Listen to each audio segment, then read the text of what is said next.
When you're breaking down the two right tackles you have competing for that starting spot, what are their strengths? Wilkin and Elijah, what are the strengths that they offer? Yeah, so I was asked that earlier, and Wilk is a guy that really understands the offense, what we're doing, makes good calls, get us in the right places, and then when he's consistent with his footwork and pad level, he can be a very good run blocker and pass blocker.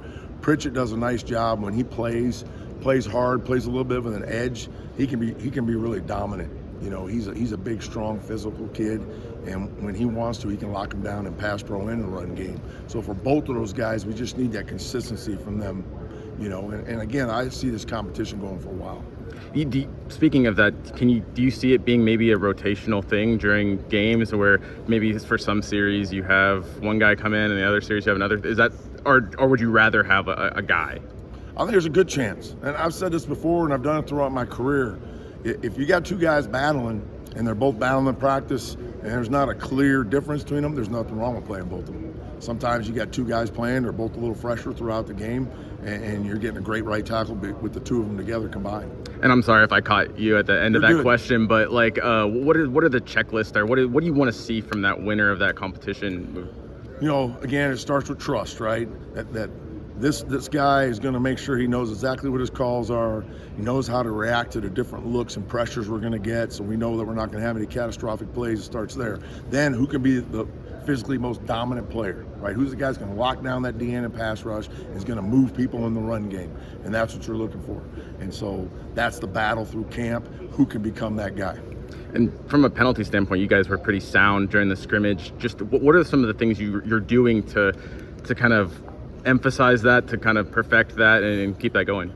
I think, eliminating the pre and post play penalties is just discipline. And I think we got a disciplined group, which is great.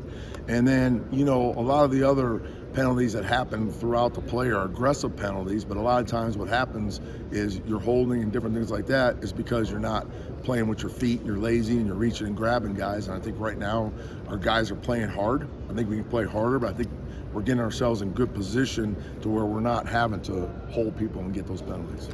With the helmet communication, is that something that could help pre-snap penalties, or is that more just for setting up? Yeah, that's just the quarterback that's got that. So for our guys, it's nothing really different, So the quarterback's getting that communication, but for us, it's nothing different. Sometimes we might see something, or our OC might see something to be able to tell the quarterback to maybe help get us on a better position. But as far as O-line, you just got to be disciplined with the different things you're seeing. Hey, Coach, I know a lot of people already probably asked, but just being 9 practices into fall camp and just having that scrimmage on this past weekend, can you just give us just a update on how that offensive line unit is doing? I know the interior line with Roberts, Booker, and Brailsworth is gelling pretty much together, but I know those tackle positions left and right also have some question marks there. So can you just give us just how that's just going? Yeah, I thought there's some real positives in the scrimmage from the first group. Second group started a little slower, but then to their credit, they kept pushing through and really played strong at the end.